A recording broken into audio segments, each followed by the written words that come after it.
The startling guest at Curly Howard's funeral. Who shocked everyone? That will shock you. He was the wildest, funniest, most beloved stooge, but at his funeral, one unexpected guest left the entire room in stunned silence. Curly Howard, the heart of the Three Stooges, lived a life full of laughter on camera, but deep heartbreak behind the scenes. And when that final curtain fell, no one could have predicted who would show up to say goodbye. Was it a former lover, a long-lost friend, or someone who had betrayed him? Stay with us to uncover the shocking truth. Don't forget to like, subscribe, and hit that notification bell for more hidden Hollywood stories from Uncovered Tinseltown Uncovered. Curly Howard. Best known as Curly Howard, was born on October 22, 1903, in the Bensonhurst section of Brooklyn, New York. As the youngest of 5 brothers in a Lithuanian Jewish family, he was lovingly nicknamed Babe by his siblings. But it was the name Curly, given to avoid confusion with his brother Shemp, also nicknamed Babe, that would eventually become legendary in American comedy. Curly's rise to fame came when he joined his brothers Moe and Shemp Howard, along with Larry Fine, in the vaudeville act that would become the Three Stooges. Initially dismissed for looking too handsome for the role, Curly famously shaved his head to prove his commitment. That impulsive act sealed his fate. He became the most beloved stooge, known for his high-pitched voice, childlike demeanor, and unmatched improvisational skills. Behind the laughter, however, was a man burdened by personal demons and chronic health issues. A childhood rifle accident left him with a limp he exaggerated into comic gold. Off-screen, Curly struggled with low self-esteem, particularly over his appearance. He turned to food, alcohol, and lavish spending as emotional crutches. Despite being adored by fans and often the heart of the trio's success in the 1930s and 40s, Curly's health rapidly declined due to strokes, hypertension, and obesity. By 1946, his body could no longer keep up with his talent. After suffering a devastating stroke on set, he was forced into early retirement. His final years were marked by hospitalizations, a brief return for cameos, and dependence on loved ones, particularly his last wife, Valerie Newman. Curly died on January 18, 1952, at just 48 years old. Though his life was short and often painful, Curly Howard's legacy endures. To fans, he wasn't just a stooge, he was the soul of the act, a once-in-a-generation comic genius. Moe Howard. On June 19, 1897, in Brooklyn, Moe Howard was the driving force and glue behind the Three Stooges. As the second youngest of 5 brothers in a Jewish immigrant family, Moe exhibited a love for performing from a young age. His bowl haircut, a style he infamously gave himself in childhood to escape bullying, became his iconic look on stage and screen. Moe's early years in vaudeville and later as part of Ted Healy's slapstick act helped form the foundation of the Stooges. Along with his brother Shemp and friend Larry Fine, Moe created a style of physical comedy that resonated with Depression-era audiences. When Shemp left the act due to Healy's abusive behavior, Moe brought in their younger brother Curly, whose energy helped skyrocket their fame. But Moe wasn't just a performer, he was the business mind of the group. He managed finances, negotiated contracts, and kept the trio functioning during turbulent periods, including Curly's health decline and Shemp's return. Moe was known for his stern persona on screen, dishing out eye pokes and slaps. But off-camera, he was reserved, disciplined, and deeply protective of his brothers and friends. Moe lived longer than any of the other original Stooges, passing away on May 4, 1975, at the age of 77. He left behind a detailed memoir, Moe Howard and the Three Stooges, offering insight into the struggles and triumphs of their journey. Though rarely recognized as a comic genius, like Curly, Moe's strategic mind and tireless work ethic ensured the Stooges' comedy endured for generations. Without Moe's steady leadership and sacrifice, the Three Stooges would never have become the iconic force in comedy that they are remembered as today. Shemp Howard. Born Samuel Horwitz on March 11, 1895, in Brooklyn, was the eldest of the famous Howard brothers and an original member of what would become the Three Stooges. Before the world came to adore Curly, It was Shemp who first stood beside Moe and Larry in the earliest vaudeville days with Ted Healy's act. With his naturally goofy expressions and gravelly voice, Shemp helped define the group's absurdist humor. However, Shemp was not one to suffer mistreatment. In 1932, he left the act due to Healy's aggressive behavior and unpredictable drinking. Venturing out on his own, Shemp had a successful solo career appearing in over 70 short films and feature-length comedies throughout the 1930s and early 40s. He developed a signature persona, timid, twitchy, and slightly neurotic, which became a comedy staple. When Curly suffered a massive stroke in 1946, it was Shemp who returned to the fold to keep the Three Stooges alive. Although reluctant at first, having left the group years earlier, his loyalty to his family and the brand prevailed.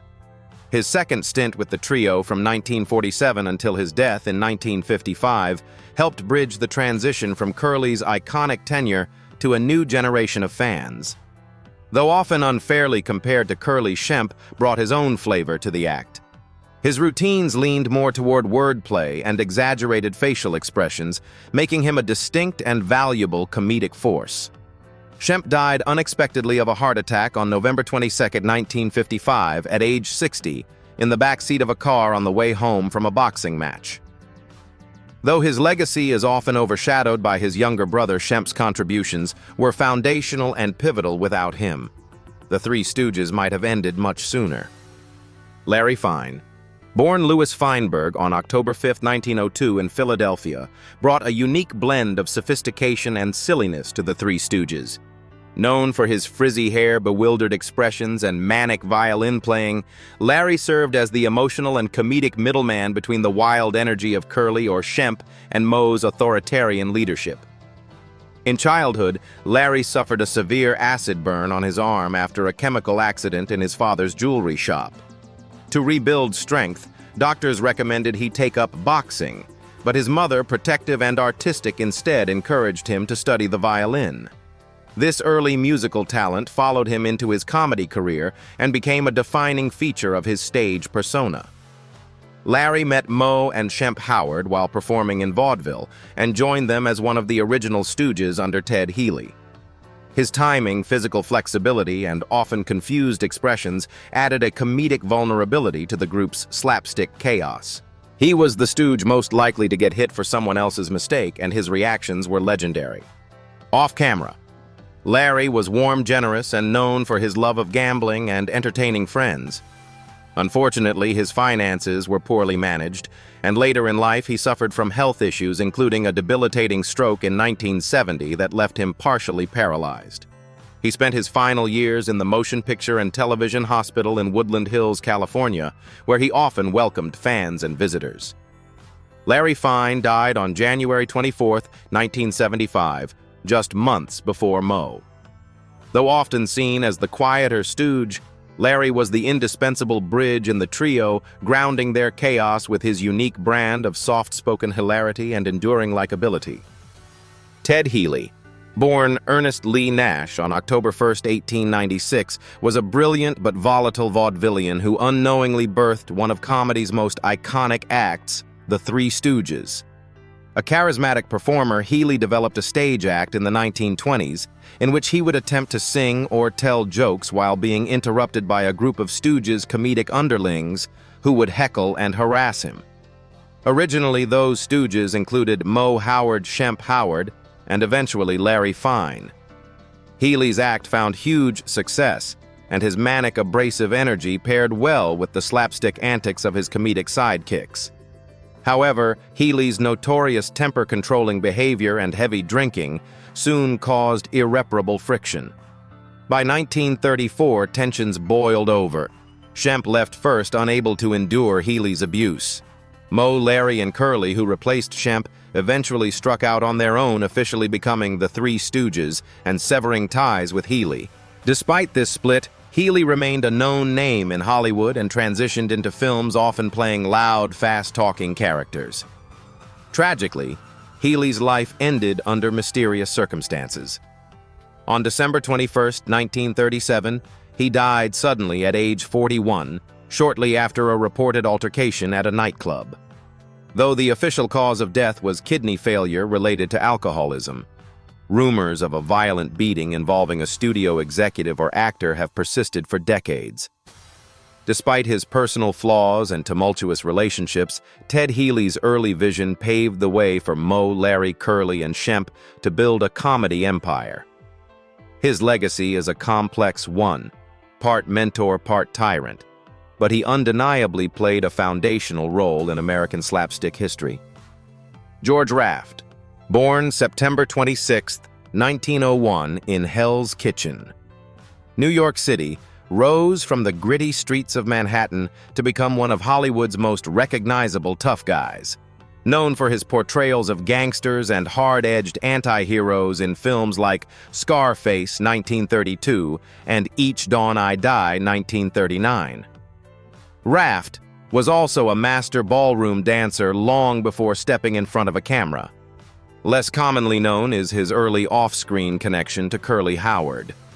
During Curly's youth, he frequented the Triangle Ballroom in Brooklyn, where Raft also made regular appearances. Their brief encounters, likely through a shared love for dancing and nightlife, were early indicators of the vibrant entertainment world. Both men would soon dominate, though, on very different paths. While Curly embraced slapstick and absurdism with the Three Stooges, Raft cultivated a cool, dangerous persona, often rumored to have real-life mob ties. He famously turned down roles in now legendary films, such as The Maltese Falcon and Casablanca, decisions that ironically helped define Humphrey Bogart's career. Raft's loyalty to friends and associates, sometimes to his own detriment, kept him on the fringes of scandal throughout his career. Despite their vastly different images, Raft and Curly crossed paths during a moment that humanized both, Raft attending Curly's funeral. Though the transcript doesn't delve deeply into his motives, his appearance was surprising to many, and deeply emotional, a reminder of how lives intersect in unexpected ways in Hollywood. George Raft passed away in 1980 at the age of 79. His legacy remains one of style, shadow, and singularity forever, the man in the pinstripe suit. But once upon a time, just another dancer in Brooklyn sharing a dance floor with a future stooge. Valerie Newman was not a Hollywood star or public figure, but to Curly Howard, she was everything.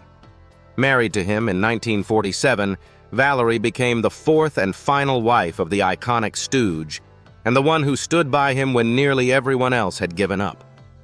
Their relationship began after Curly had already suffered his first stroke, and his health was in rapid decline both physically and emotionally. Yet, despite the odds, Valerie saw in Curly not the fading comedian, but the man behind the persona. Their union was more than just a formality. It was a genuine bond. Valerie gave birth to their daughter Janie in 1948, offering Curly a late-in-life joy he had never fully known. As his condition worsened, she remained his tireless caregiver and advocate.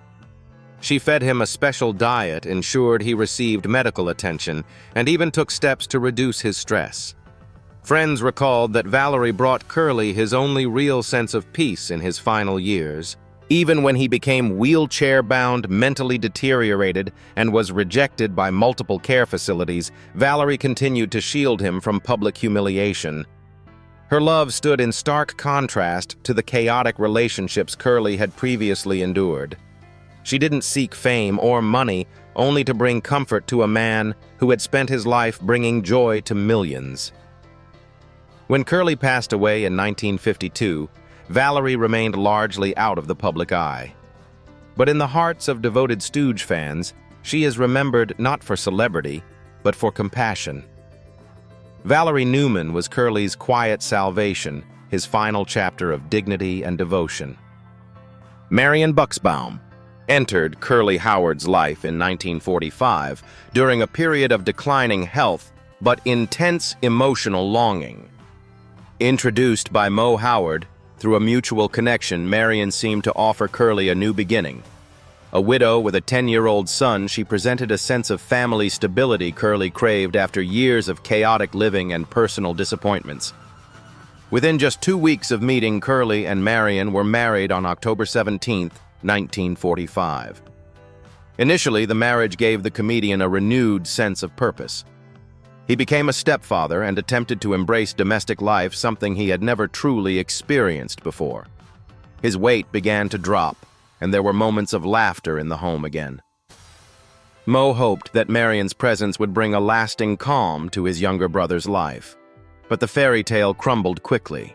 Marion, overwhelmed by Curly's health issues and perhaps unprepared for the reality of marrying a fading star, became distant. Curly, deeply insecure about his appearance and physical condition, spiraled into bouts of depression and heavier drinking. Their marriage deteriorated within months. The divorce, finalized in July 1946, was highly publicized and sensationalized by the press, adding further emotional damage. Reports suggest it was one of the most devastating periods in Curly's life. He reportedly viewed the divorce as a confirmation of his declining worth, not just as a performer, but as a man. His health took a steep decline afterward, culminating in a massive stroke just months later. Though her time with Curly was brief, Marion Buxbaum played a pivotal role in the final arc of his life. She was both a fleeting beacon of hope and unintentionally a source of heartbreak. Their failed marriage exposed the vulnerability behind the legendary laughter Curly once brought to the world. Elaine Ackerman was Curly Howard's second wife and the mother of his first child. Their relationship began in 1936, at the height of Curly's fame with the Three Stooges. Known for her beauty and poise, Elaine brought a kind of sophistication to Curly's unpredictable world of slapstick comedy and studio sets.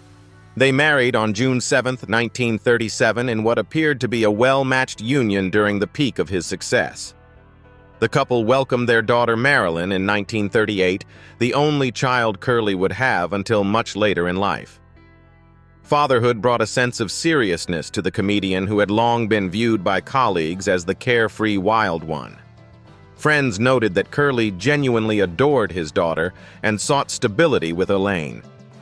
He tried to juggle long hours on set with family life, often returning home exhausted from shooting slap-heavy shorts that took a toll on both his body and spirit. However, Curly's insecurities, particularly regarding his appearance and self-worth, began to poison the relationship. He grew increasingly withdrawn and volatile. Reports suggest that he felt Elaine was slipping away from him emotionally, and that his fame wasn't enough to hold their marriage together. The pressures of stardom, coupled with his drinking and self-doubt, pushed a wedge between them. Their marriage ended in divorce in June 1940, after just 3 years. Elaine received custody of Marilyn, and Curly's role as a father became distant and sporadic. Though their union didn't last, Elaine Ackerman is remembered as the woman who gave Curly a taste of family life and fatherhood, something he longed for but rarely sustained. Elaine later remarried and moved out of the spotlight, but her influence on Curly's life, especially through their daughter, remained quietly significant long after their separation. Jenny Horwitz, the mother of Mo Shemp and Curly Howard, was the silent foundation beneath the rise of the Three Stooges.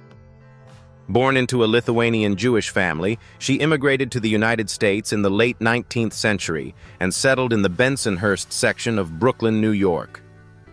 Life was far from easy. With 5 sons and modest means, Jenny managed a household defined by disciplined tradition and perseverance. She wasn't a showbiz parent pushing her kids toward fame. In fact, Jenny reportedly discouraged her boys from pursuing entertainment, believing the stage life to be unstable.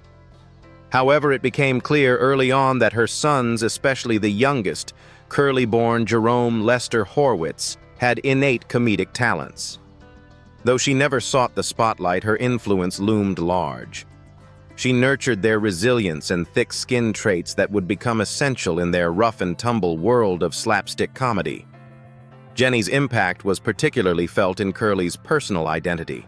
It was her refusal to let Mo cut his hair as a child that led to the infamous bowl cut, which became a defining part of Mo's on-screen persona.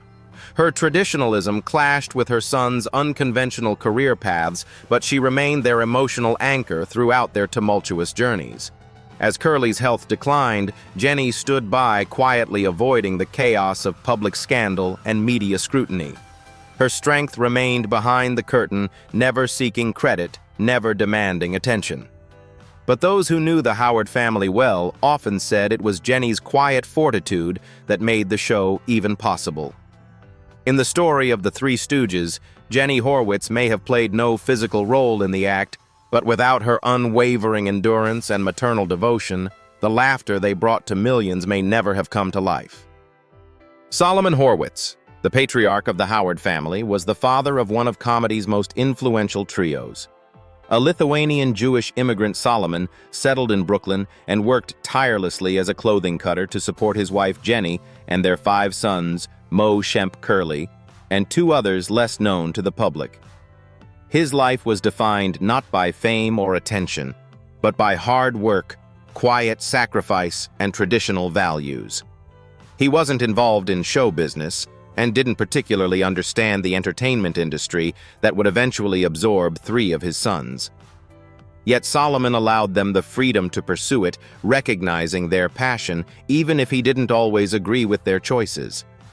In a household shaped by immigrant pragmatism, he emphasized education and humility, though Curly would go on to leave school early and dive into performance alongside his older brothers. Solomon's relationship with his sons was more functional than emotional, marked by the social norms of the early 20th century.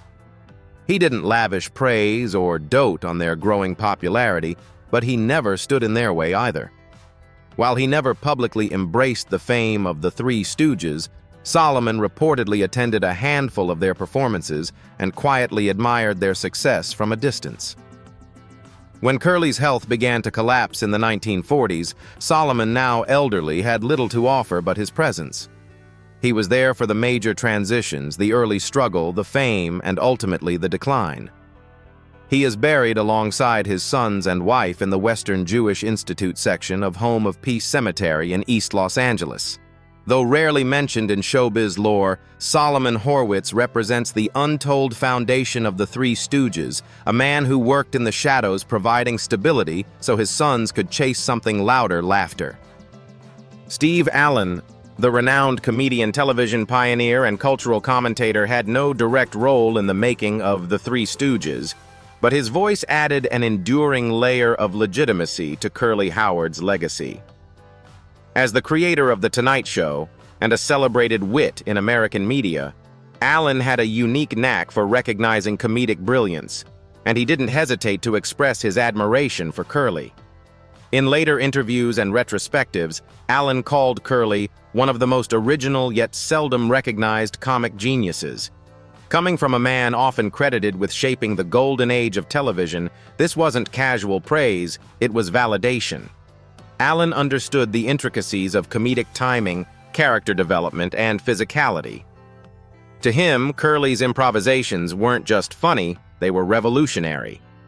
While much of the public viewed the Three Stooges as lowbrow slapstick, Allen framed their work, especially Curly's, as high art in disguise.